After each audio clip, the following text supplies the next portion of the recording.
সরকারি রাজেন্দ্র কলেজের ইংরেজি বিভাগের প্রথম বর্ষ সম্মান এবং দ্বিতীয় বর্ষ সম্মান শ্রেণীর শিক্ষার্থীবৃন্দকে স্বাগত জানাচ্ছি।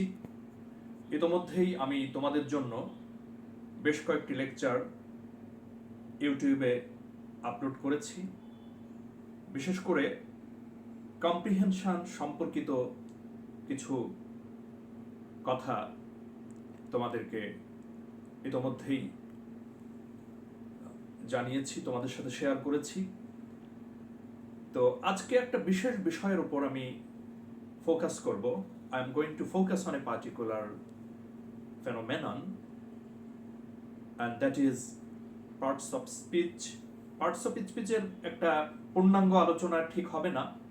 আমি কিছু পদের মধ্যে পারস্পরিক যে কনভার্সন, যেমন ধরো নাউন থেকে ভার্বে পরিবর্তন, ভার্ব থেকে নাউনে পরিবর্তন, নাউন থেকে অ্যাডজেক্টিভে পরিবর্তন, অথবা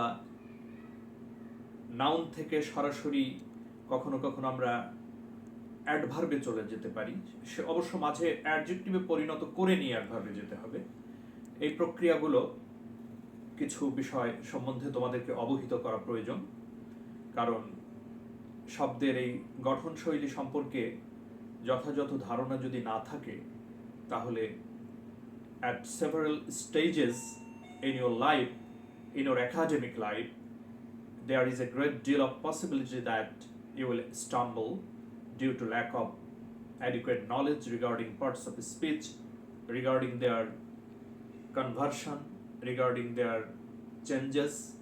You will have to face much impediment. তো সেক্ষেত্রে আমার আজকের আলোচনাটা খুব দীর্ঘায়িত হবে এমনটি নয়। এই সীমিত পরিসরে তোমাদেরকে কিছু গাইডলাইন প্রোভাইড করার চেষ্টা করব।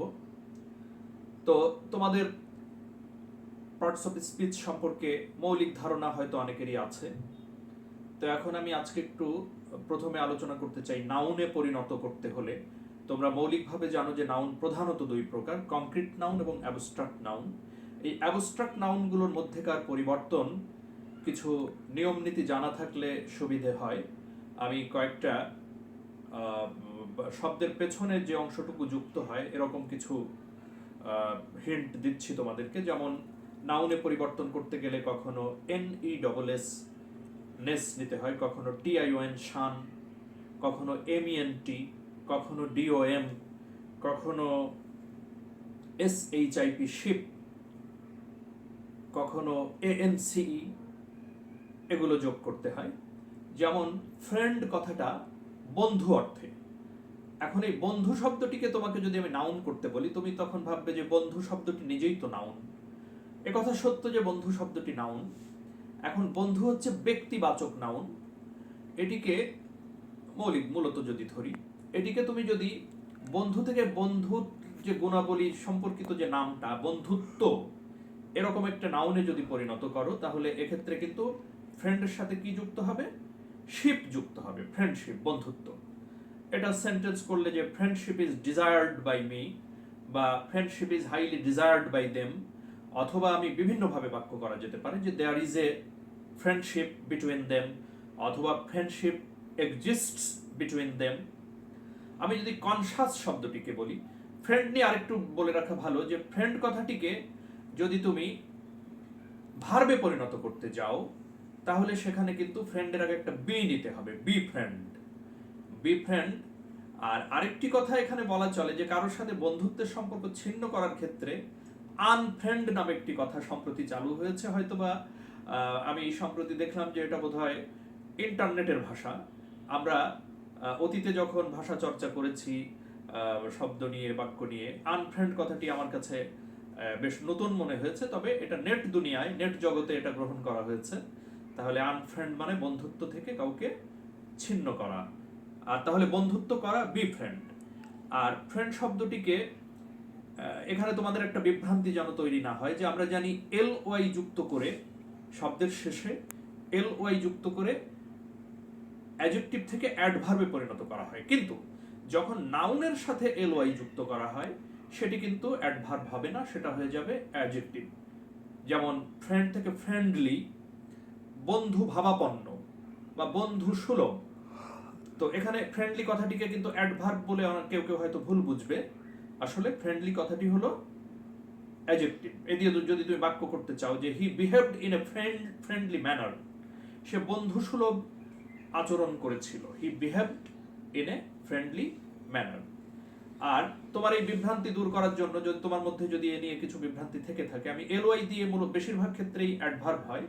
যেমন যদি বলি সায়েন্স, কথাটি হলো নাউন মানে বিজ্ঞান, একে অ্যাডজেক্টিভে পরিণত করলে হবে সায়েন্টিফিক। যেমন Bangladesh will achieve scientific development, Bangladesh বিজ্ঞানের দিক দিয়ে উন্নয়ন লাভ করবে বা উন্নতি অর্জন করবে, এরকম যদি আমরা বলতে চাই। গ্রামারের দিক দিয়ে সেটা সেই বাক্যটিকে ব্যাকরণগত দিক দিয়ে শুদ্ধ ধরা হবে। আর যদি সায়েন্স কথাটিকে তোমাকে অ্যাডভার্বে পরিণত করতে হয়, তখন কিন্তু তুমি সরাসরি সায়েন্সের সাথে এলওয়াই নিলে চলবে না। এই যে তুমি মনে মনে অ্যাডজেক্টিভে পরিণত করবে সায়েন্টিফিক, তার সাথে এলওয়াই কে যুক্ত করে এমনভাবে তৈরি করবে যাতে শব্দটি দাঁড়ায় সায়েন্টিফিক্যালি। সায়েন্টিফিক্যালি শব্দটির বাংলা অর্থ হবে বিজ্ঞানসম্মতভাবে। বিজ্ঞানসম্মতভাবে, যেমন they are trying to solve it scientifically, তারা এটিকে বিজ্ঞানসম্মতভাবে সমাধান করার চেষ্টা করছে। একটি শব্দ কনসাস, কনসাস মানে সচেতন, এটিকে যদি আমরা নাউনে পরিণত করি তাহলে হয়ে যাবে কি সচেতনতা। এখানে বোঝার ব্যাপার আছে। সচেতন একটি গুণবাচক শব্দ। অ্যাডজেক্টিভ চেনার নিয়ম তোমরা জানো যে কোনো কিছুর দোষ গুণ অবস্থা প্রকাশ করে। কেমন শব্দটি দিয়ে প্রশ্ন করলে অনেক ক্ষেত্রে অ্যাডজেক্টিভ পাওয়া যায়। যেমন লোকটা কেমন, লোকটা সচেতন। কিন্তু সচেতন থেকে নাউন হয়ে যাবে সচেতনতা। সচেতনতা কথাটি কিন্তু গুণবাচক শব্দের একটা নাম, একটি গুণের নাম। তাহলে সচেতনতা কনসাস হয়ে যাবে কনসাসনেস। কিন্তু সিনসিয়ার মানে আন্তরিক, এটা অ্যাডজেক্টিভ। এটির বেলায় কিন্তু সিনসিয়ারনেস না বলে আমরা বলছি সিনসিয়ারিটি, আন্তরিকতা। সিনসিয়ার থেকে সিনসিয়ারিটি মানে আন্তরিকতা। যেমন he did the work with sincerity, সে আন্তরিকতার সাথে কাজ করলো। অথবা sincerity has been manifested by them, তাদের দ্বারা আন্তরিকতা প্রদর্শিত হয়েছে, তারা আন্তরিকতার প্রকাশ ঘটিয়েছে, সেটিকে প্যাসিভ আর কি বলা হলো। তো এটা দেখলে অ্যাবল, আমি একটি শব্দ বললাম, অ্যাবেলের বাংলা হলো এবিএলই, অ্যাবল। অ্যাবল মানে সক্ষম। নাউনে হয়ে যাবে অ্যাবিলিটি, আর ভার্ব করলে হয়ে যাবে এনাবেল। এনাবেলের বাংলা অর্থ করা হয় সক্ষম করে তোলা। এনাবেল নাউনে হয়ে যায় অ্যাবিলিটি। কাইন্ড শব্দটি তোমরা জানো দয়ালু অর্থে।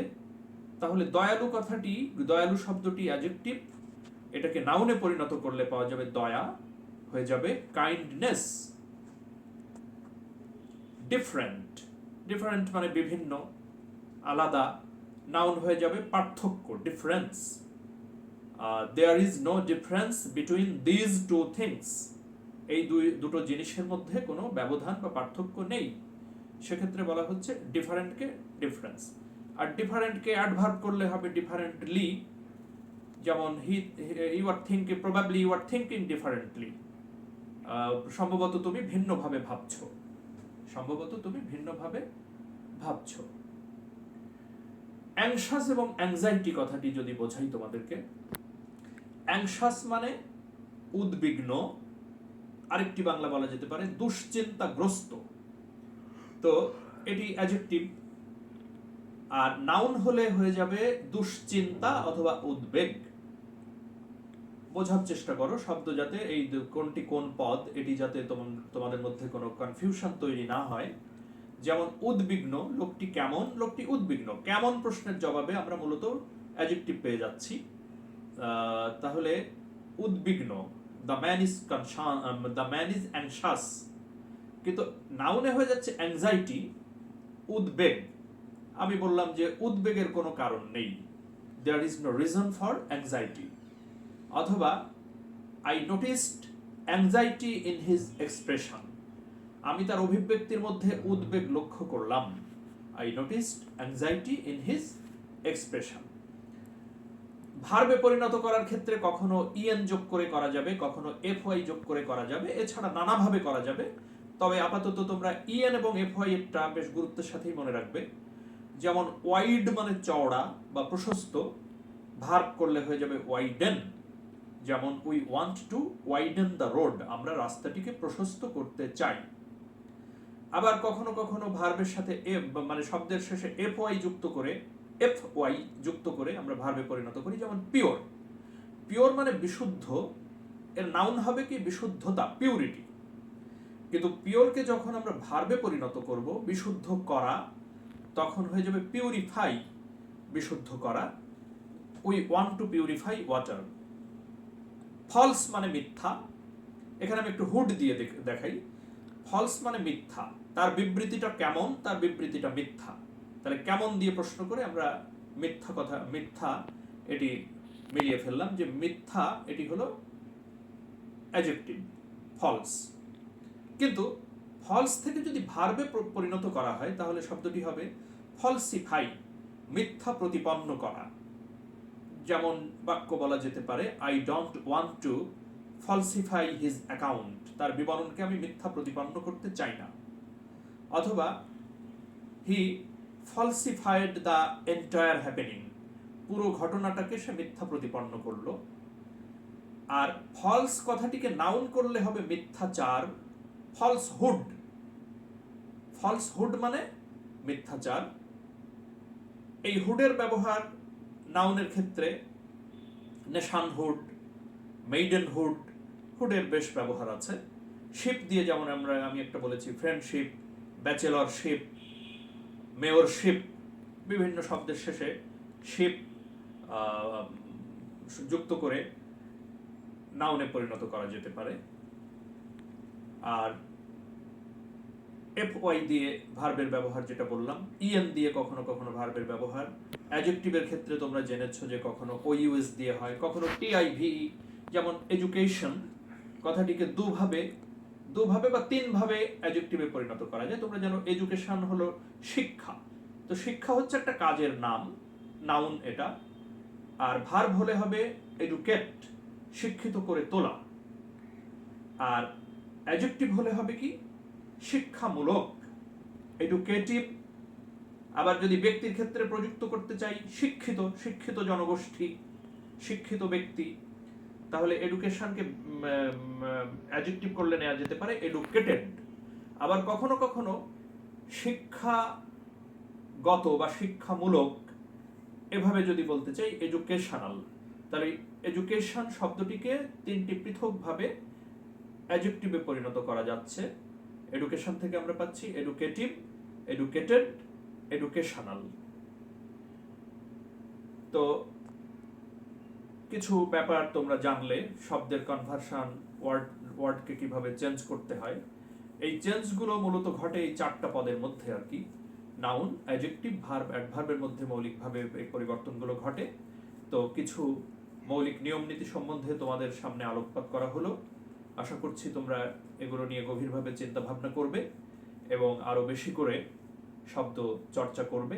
এর পাশাপাশি আরেকটি উপদেশ আবারও দিচ্ছি যে তোমরা কিন্তু ভোকাবুলারির একটা সমৃদ্ধ ভান্ডার যাতে তোমাদের থাকে, সেজন্য কিন্তু তোমাদেরকে ব্যাপকভাবে কাজ করতে হবে। তো আজকের মতো এ পর্যন্তই। তোমাদেরকে আবারও ধন্যবাদ জানিয়ে আমার সংক্ষিপ্ত বক্তব্য শেষ করছি। ধন্যবাদ।